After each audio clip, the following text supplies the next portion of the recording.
Membahas daerah aliran sungai. Daerah aliran sungai itu adalah suatu permukaan lahan yang mana punggung-punggung gunung menjadi pembatasnya, sehingga apabila air hujan jatuh ke permukaan, maka akan mengalir menuju sungai. Jadi ketika ada hujan turun, akan tertampung di lahan yang terdapat aliran sungainya. Nah, itu disebut dengan daerah aliran sungai. Jadi sungai itu bagian dari daerah aliran sungai.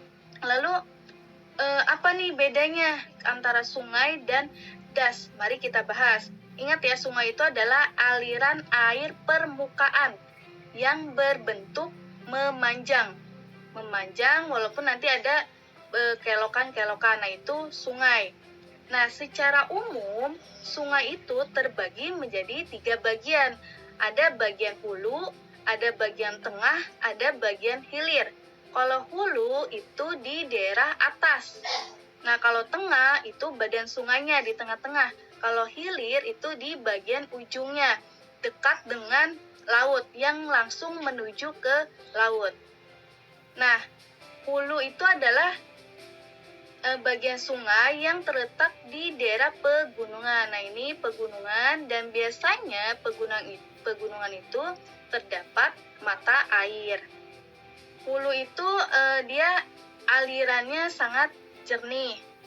Alirannya berbentuk huruf V, itu ciri-ciri wilayah hulu. Lalu kalau dia berbentuk V, otomatis arusnya itu sangat deras dan terdapat pengikisan. Pengikisan itu nama lainnya adalah erosi. Tanah-tanah di sekitarnya itu terkikis, terbawa oleh aliran sungai, sehingga aliran sungai itu akan membawa lumpur-lumpur dan mengendap di wilayah tengah atau di wilayah hilir. Nah, lalu di daerah hulu itu tidak terdapat pengendapan, hanya terdapat erosi. Yang terdapat pengendapan itu di wilayah tengah, ya, karena wilayah tengah itu aliran sungainya dia sangat lambat, sehingga membawa dan menyisakan endapan-endapan. Endapannya itu seperti apa? Seperti lumpur, pasir, dan sebagainya, atau batu-batu kecil. Lalu juga ciri-ciri di bagian hulu itu terdapat batuan besar, kayak ada air terjunnya, itu bagian hulu. Nah, sekarang kita masuk ke bagian tengah, badan sungainya. Nah, bagian sungai itu morfologinya relatif datar. Ciri-cirinya seperti apa? Tadi ya yang sudah Ibu sampaikan, arusnya tidak deras karena dia membawa material-material lumpur, sehingga alirannya tidak deras, sehingga mengendaplah gitu. Lalu daya erosi atau pengikisannya berkurang, walaupun ada tapi dia berkurang, tidak sama seperti di bagian hulu. Lalu juga terdapat meander. Nah, ini yang disebut dengan meander. Meander ini adalah kelokan sungai yang berbentuk 180 derajat, yang memiliki aliran sungainya itu sangat lambat. Nah, selanjutnya itu ada anak sungai. Nah, ini anak sungai. Dia anak sungai tetapi anak sungai juga bakal bertemu lagi dengan induknya, maka disebut dengan pertemuan sungai. Bagian tengah juga ada namanya gosong sungai. Nah ini nih gosong sungai.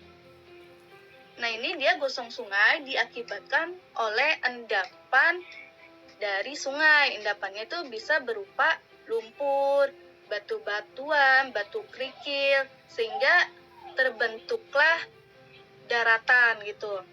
Nah lalu juga ada ini nih, danau tapal kuda. Kenapa disebut tapal kuda? Karena seperti sepatunya kuda, tapal kuda. Nah dia ini danau tapal kuda. Biasanya di kanan kirinya itu terputus, terhubung dengan daratan. Nah ini kan daratan nih, daratan. Nah lalu ini di tengah-tengahnya baru ada danau seperti tapal kuda atau bulan sabit. Nah disebut dengan danau tapal kuda, adanya di wilayah sungai bagian tengah. Lalu kita masuk lagi ke wilayah hilir. Hilir tadi ya, aliran sungai yang menuju ke wilayah laut. Ciri-cirinya seperti apa? Pertama, arusnya tenang dan sangat lambat. Lalu badan sungai ini terdiri dari lumpur tadi hasil endapan, lalu ada juga pasir halus. Nah sehingga terbentuk juga nih endapan. Endapannya itu berupa apa? Ada yang namanya delta. Nah ini delta.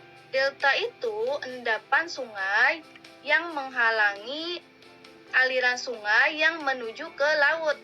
Jadi ini endapan sungai disebut dengan delta. Lalu ada lagi estuari. Nah ini ada yang namanya estuari. Estuari itu apa? Kira-kira kalian pernah mendengar nggak kata-kata ini?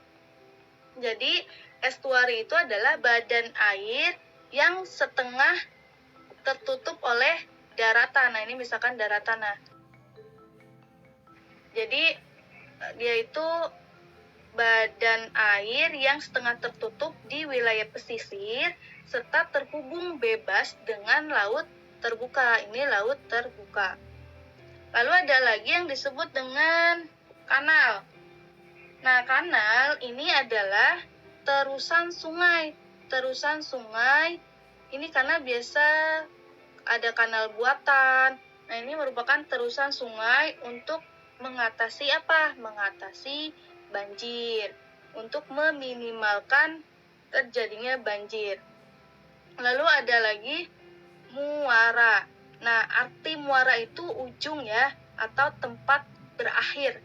Jadi, muara adalah tempat berakhirnya aliran sungai di laut, atau di samudra, atau di danau, atau di bendungan.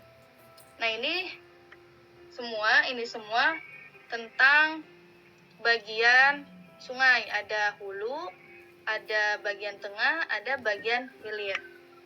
Nah, daerah aliran sungai itu bentuknya beda-beda.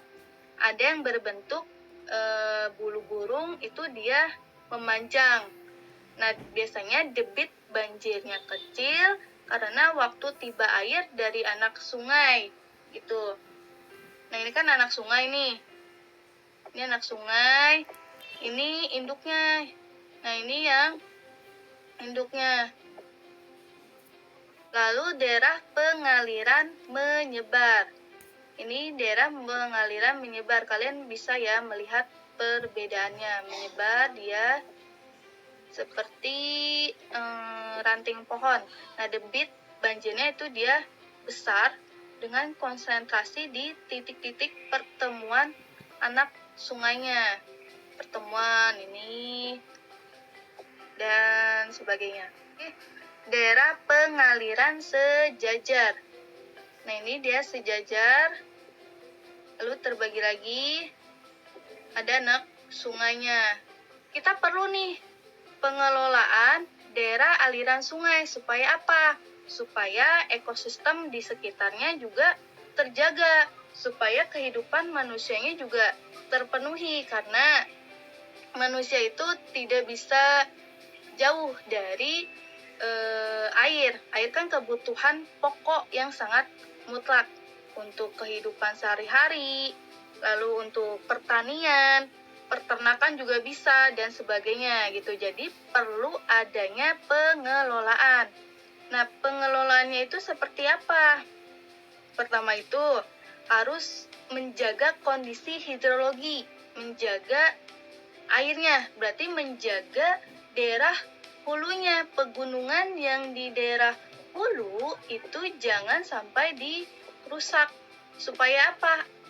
Area hidrologinya itu terjaga, iklimnya terjaga, wilayah airnya terjaga, morfologinya terjaga. Kuncinya itu ada di wilayah hulu, hutan, pegunungan.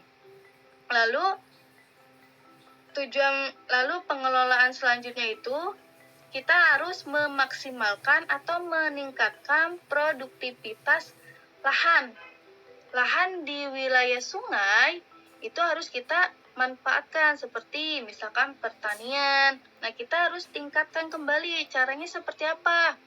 Melakukan penyuluhan dari pemerintah ke masyarakat, penyuluhan tentang baiknya bercocok tanam atau bertani dan sebagainya, memanfaatkan sungai sebagai irigasi, sebagai faktor utama untuk pengairan pertanian dan perkebunan, sehingga petani kita itu sejahtera.